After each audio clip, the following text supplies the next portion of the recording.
Garmin, who now own the TACX brand, today announced the release of the NeoBike Plus, a refresh to the original NeoBike Smart released back in 2019. In this video today, I'll take you through the ins and outs of what's new on the NeoBike Plus. I'll give you my take on the ride experience and how it performs, and I cover off why this unit falls well short of expectations. All right, kicking off with what's new on the NeoBike Plus. It has improved brakes and levers, which is a welcome addition compared to the previous model. It has gear shifting configuration options, so you can choose between Shimano, SRAM, Campagnolo, and different gear ratios. It has 5 crank length settings. Now, the original NeoBike came with a little adapter thing. They switched over to a 3-option bear claw. This has the 5 options through 165 to 175. The seat tube width has been reduced by 10 millimeters, giving more frame clearance for people with small stance width or bigger legs, or my bike fit, which you'll see in a moment. The Q factor has been increased by 1 millimeter. On paper here it lists 148 versus 147 of the original NeoBike. The quick adjustment levers have been redesigned to be a little less bulky. The shipping materials have also been improved, meaning that when you unbox the NeoBike Plus, you don't get the snow dome effect like I had here in the Lama Lab. And the price has been increased by $800, now landing at US $3,999, or here in Australia, just under $6,500. So on paper, that's the deal. That's what's new with the NeoBike Plus. What remains the same? Well, pretty much everything else from a technical perspective. ANT+ FEC, Bluetooth, which is now true FTMS, plus or minus 1% power accuracy, 2200 watts maximum power, 25% gradient simulation, road feel simulation through the pedals on supported platforms. The unit works with or without power. Without power, you won't get that downhill, well, I don't call it downhill descent simulation. It just sort of flips over the flywheel as you're going down negative gradients. That doesn't happen if the bike isn't plugged in. It has the twin fan arm thingy, which, look, to be honest, I don't use. These are just face fans to make you think you're cooling. You definitely need bigger fans than this if you're going very hard indoors to cool the rest of your body down. As for the unboxing, the building, that remains the same, so I'll link below to my video on the original NeoBike for that, as well as the bike fit and setup. That also remains the same. That was part 2 of my video series of the previous bike. All things remaining the same there. Now to the on-bike and ride experience with the NeoBike Plus. And those playing the long game with the channel know that I never did this with the NeoBike original. That was going to be part 3 of my video series, but that was put on hold as I waited for a few things to be updated on that bike. Notably the levers, they were absolutely horrible, and the frame clearance. I had issues with leg rub. Look, that bike is still here waiting for those updates. They, well, never arrived, but I guess they did in the form of a new product, the NeoBike Plus. Now, I've had this bike for just under a week, and the feedback I'm about to dig into, or the review and analysis, is something that I would have loved to have fed back to Garmin 6 months ago. That would have given them time to address a few of the critical issues that I've discovered, and I wouldn't be sitting here putting a less than positive review out about a premium level product hitting the market at the end of 2022, almost 2023. But here we are, so let's go. Kicking off with the levers. These things, did I mention, they are absolutely brilliant. Best in class. The Kicker bike did pretty well with its levers. This has just stepped up again. Now, if you're familiar with the Dura-Ace 9000 or 9100, they're effectively the same as that. Don't call them a copy though. Now, the gear changes are snappy. You can feel that gear change through the pedals. They are absolutely brilliant. The only miss though is I would have loved to have seen them adopt some of the ergonomics of the newer Shimano levers. I mean, if you're going to copy the new stuff, not the old stuff. However, a slight bend in with a hex wrench just sorted that out as well. It's also worth noting that the NeoBike and the NeoBike Plus does not have any options for satellite or TT shifters as other products do. The standard non-splay drop handlebars are also a miss with this. Stages really nailed it with the SB20, putting effectively gravel handlebars on their indoor stationary bike. Now, when I first saw these, I thought, why have you got gravel bars on an indoor bike? But it makes complete sense when you think about how you sprint indoors. If you're in the drops, the bike doesn't sway side to side. So if you're forward on the bike, you're going to be hitting your wrists. Gravel bars indoors make a lot of sense, and that would have been a really easy win for this premium level upgrade. Not there though on this one. The supplied saddle, look, it's really hard to get saddles right. They really are a personal thing, but this is one of these old school long nose, no cutout saddles. I had one ride of this. It was swapped out very, very quickly. Again, to refer to stages, they nailed the saddle. That's one saddle that I've kept on the bike and haven't swapped out. I believe they copied, don't mention copy, made a similar saddle to that of the Specialized Power saddle. Also, with that saddle that doesn't fly very well, I had leg rub or thigh rub on the seat collar. Now, I wouldn't consider my legs overly fat, but with that really thin nose, my legs sort of squished in, and I had 2 rub points on the new bike. Rub points, you say? Yes, so even with the seat tube width reduction of 10 millimeters, it's still a problem for me. It's a welcome change that they've tried to do something in this area, and it's not going to be a problem for all riders. However, for my bike fit, it's still a problem. Larger riders are likely to have larger hips or wider legs and be clear of that seat tube. Smaller riders likely to have their seat forward, smaller legs, again, clear of the bike. For me, I'm in this, well, trouble zone, I call it. Look, the fact that I'm even having this conversation on a refresh product is very, very disappointing. So look, anybody wanting to buy a Neo bike or a Neo Bike Plus is going to have to test ride with their bike fit to ensure they're not going to have the same problem. Making buying one of these online, well, risky. Onto the sound levels, and it's not quite silent, it's quiet, mostly, until coasting, which is less quiet. Why the bike needs a free hub sounding that loud is completely beyond me. It should be packed full of grease or redesigned or something to be very, very quiet. It's not. The front display is neat, I do like it. However, I do think it's in the wrong position. If you've got an out front table, such as the kicker desk or maybe the rip-off from Lifeline, you have to jack that thing right up, and it's really far out in front in that case. That front display also restricts airflow too. If you have a real fan blowing real air on you, not just the face fans, you have to move it off to the side to actually get any airflow. So it's a bit awkward. I'd love to have seen that display put on the stem or just out front of the handlebars, clearing out that front area for desks, fans, and whatever else you want. Maybe have an optional tablet holder, that's fine. But at the moment, you've got this big long thing out the front that you really can't do much with. It's also worth noting this bike is rock solid stable, straight up and down, no movement whatsoever, which is notably different than the Neo direct drive trainers, which themselves have a bit of sway, and even Garmin themselves releasing the, what do they call, the motion plate upgrade for the Neo Smart a few months back, claiming more realism and immersion, meaning the Neo Bike Plus has less realism and less immersion, as it doesn't move an inch. As for the ride feel on the Neo Bike Plus, sim mode is as you'd expect. As soon as those gradients kick in, you can feel it through the pedals. You have to start jumping through the gears to keep spinning away. The ride feel through the pedals is typical of that of a bike using a virtual flywheel. Now, splitting hairs, so to speak, the ride feel of a Neo Bike and Neo Plus is a little different to that of a trainer with a weighted flywheel. It's a lot faster to respond in some scenarios as it's not having to accelerate or decelerate a large physical mass, the flywheel. Now, it's difficult to show what feel is, but the data I'm about to dig into in a few moments does a pretty good job of that. And on the topic of ride feel, road feel, which is the simulation of surfaces that the Neo and the Neo bikes do. Now, this is not supported by any platform at this point in time other than TACX's own training software. And I don't believe it's part of the FTMS spec. So how other third parties are going to do it, we'll have to wait and see. And on that note, software integration with third parties is, well, pretty much non-existent. All the configuration of the bike has to be done with the TACX app, and in third-party software, you're not going to see the gear changes or anything happening on screen. In late 2022 and near 2023, I really wish this software and hardware integration was a lot closer, and the ride experience on premium products such as this was a lot better. But then again, here we are.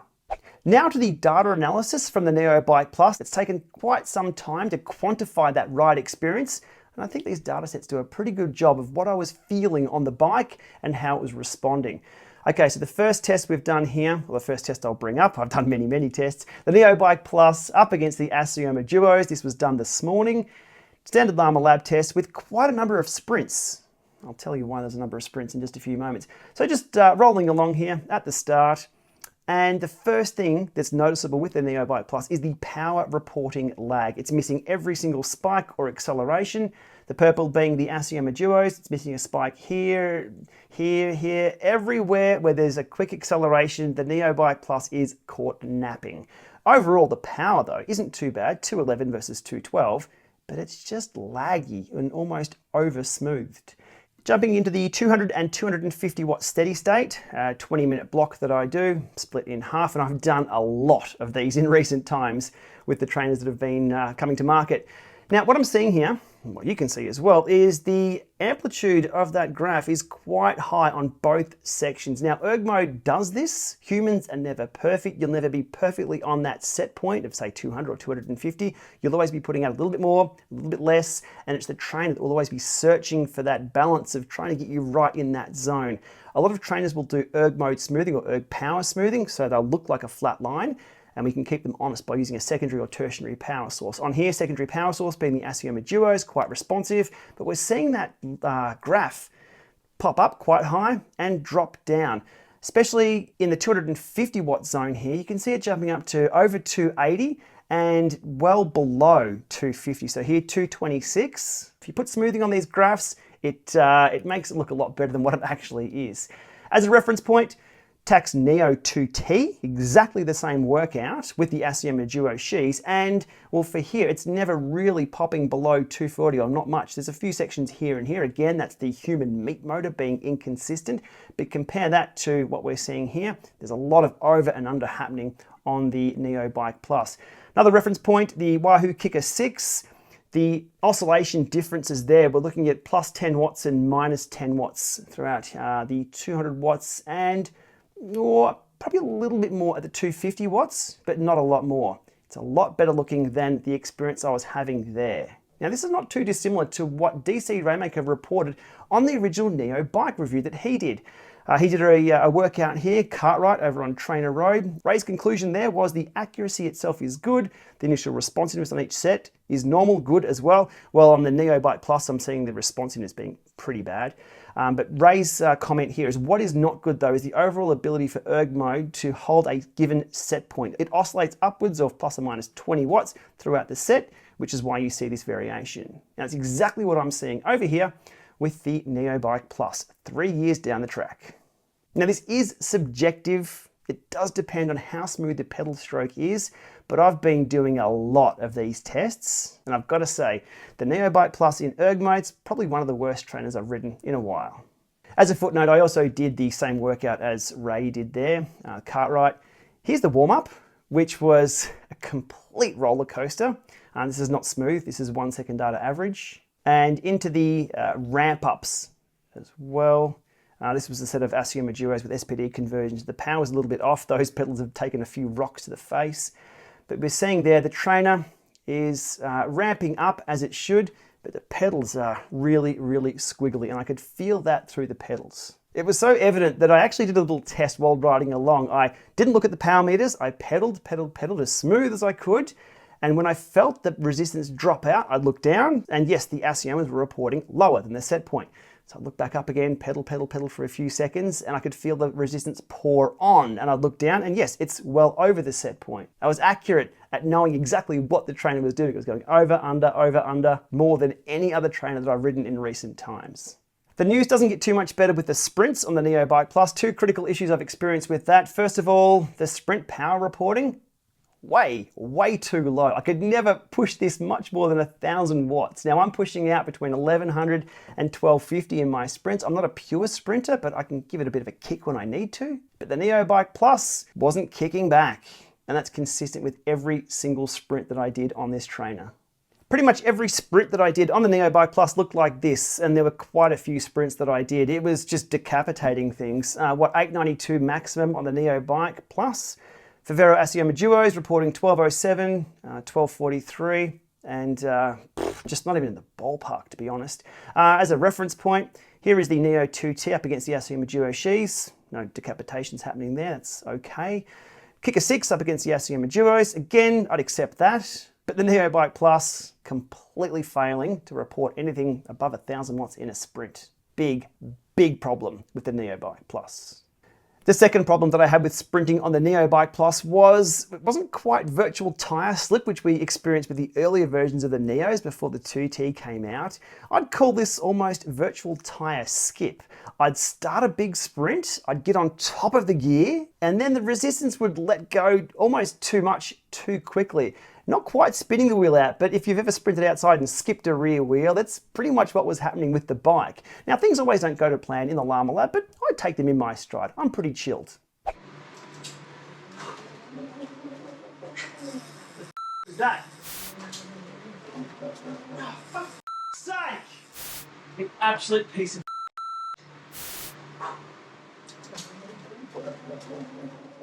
oh, God damn it! The f is that? And the resulting data set from those, after the frustration of, I'm not sure what that bike was doing, you can see there. So I wasn't able to put out the power long enough to really test that sustained sprint. However, the peaks are consistent with what I was seeing before. So the peaks and the pedals, nice and fast, nice and quick. The trainer just, or the Neo Bike Plus, just not knowing what to do with the sprint, just looking horrible. So we're seeing power latency on surges. We're seeing the inability for it to hold true set point or target wattage with my pedal stroke. The thing can't sprint or provides a pretty poor experience for my sprint. How does it go for the overs and unders? Well, sticking with today's theme, not that great. What we're seeing here is, and here's a tricky one, because I guess if you were testing this in isolation, things look fine there. The blue line coming from the Neo Bike Plus, it 150 watts, peaks into 350 watts, troughs into 150 watts, 450. It's the standard Lama Lab test. But what's actually happening on the bike is that I'm having to push a lot harder than the set point watts or the target wattage. But because the trainer or the Neo bike is lagging, it's not reporting that. So what we have here is jumping from 150 to 350. I'm having to push 478 watts at one data point there. That's not good when the target set point is 350. Then when it drops out, the floor falls off. That's standard for erg mode. Things drop out as it comes back to being able to provide the correct resistance for your cadence. And then again, 350 shooting over. But the pain points again return and are amplified for the 450 watt zone. So jumping up from 150 to 450 watt erg, I have to push out 553 on the pedals. And here I'm pushing out 571 on the pedals. So the aggressiveness of the Neo Bike Plus in erg mode for those set point changes is way, way too much. Something that TACX or Garmin should have been completely across, because this is exactly what the Neo 2T did on launch a few years ago. 2022, almost 2023, here we are. The next test is the flywheel speed test, but on these bikes, it's almost like a virtual flywheel test because there's no real flywheel spinning away. So easiest gear at 225 watts, and then a minute later I change down to a harder gear, and then I end up in the biggest gear. It's a virtual flywheel, didn't expect too much happening here. It remains the same across the board for power accuracy and its ability to hold that set point, although it is still a little jagged. So 225 through here, 225 through here, 225 through here. But what we're seeing there is the characteristic of what we saw before, early on, is it's missing the peaks again. Here, here, and here. It also misses the troughs as well. So I guess overall the data is pretty good. 209 versus 210. Again, standing far enough back, everything looks great, but it's when you get up close that you see exactly what's going on. And finally, into some harder accelerations. Just testing, say, pulling back a brake or attacking in a race. And putting everything together, the lagginess, yeah, it's still laggy.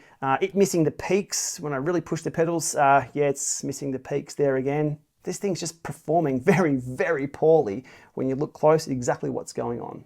Pulling up the Trainer Road / Zwift workout that I did just to focus a little more on that lagginess. And I did some over-under surging, and that's an absolute dog's breakfast of what's going on there. Now these data sets are lined up correctly with the heart rate, but you can see there, 228, 227. Again, things are perfect when it comes to overall accuracy for the 2 minutes 19, but there's two different stories being told right there by two different devices. That shouldn't be happening on a device that's plus or minus 1%. And it shouldn't be happening on a device that costs about $4,000 US either. One of the selling points of the Neo Bike Plus is the ability to measure the position of the left and right legs to better analyze pedaling technique and develop a more effective pedal stroke. Now, with a single source of power measurement, I'm not quite sure how much I trust that left-right split. So I did some tests, pedaling with just one leg on both sides, and the results confirmed my suspicions that we shouldn't really trust it. Pulling up that data here, pedaling with just the right leg with the Favero Asioma Duos. The Asioma Duo is correctly reporting that I'm only pedaling with my right leg. The TACX Neo Bike Smart with no left leg pedaling whatsoever is giving me a 30-watt split, indicating that I'm still pedaling with my phantom left leg. Switching over to the left, Same deal, Asioma is dropping off to 0 on that, and the TACX Neo Bike Plus reporting some phantom wattage coming from the right-hand side. So this bike's ability to truly split left-right wasn't happening for me. So how much do we trust that pedal stroke data analysis? For me, at this point in time, we can't. Now surely I've got something here we can be happy about with the data. Let me fire. Aha! I've got it. Cadence. The Neo Bike Plus does cadence very, very well. Here's the data up against the Asioma Duos. Diving in here, forgetting any data dropouts or anything like that. But look, that's 1 for 1. Really, really close to the Asioma Duos. 87, 87 for that 55 minutes. That's looking really, really good. So in summary there from the data, the Neo Bike Plus does really, really well with cadence measuring. Everything else, well. So as we see there in the data, my overall experience with the Neo Bike Plus has been, well, far from meeting expectations. I believe version 2 of the product should address all of the issues with version 1 and then improve on that experience. Now, while the levers and gear changes are absolutely best in class, the Neo Bike Plus fails in a number of areas that it really shouldn't. 3 years after the launch of the original Neo Bike, and now with the backing of Garmin, I expect excellence in both the product and the experience using the product. This fails both. I hope to see the soft issues sorted with firmware, those being the sprint power being completely off, power reporting lag being resolved, erg mode stability improvements, and I want to see that erg target watt change be less aggressive. But even then, fixing all of those issues brings the product to yesterday's standards, the standards of products that are already out there on the market. As for the physical issues that I had with the bike, well, they're going to be a lot harder to solve. I am really surprised to see Garmin shipping a bike out for review that performs as it does, especially given Garmin themselves, or TACX, have products in their lineup that perform better. There is more I could have covered in this video, such as specific gear configurations, standalone modes, and the fan performance. But look, to be brutally honest, this unit is failing some core functions and isn't meeting specifications as written on the side of the box. And until those are sorted, the rest is just fluff, really. So from here, I'll keep an eye out for any firmware updates that improve the experience of the Neo Bike Plus. But as of today, launch day, that's where things are at, and it's not that great. What are Garmin doing? What? They've got the resources to test this. Why aren't... All right, see you in the next one.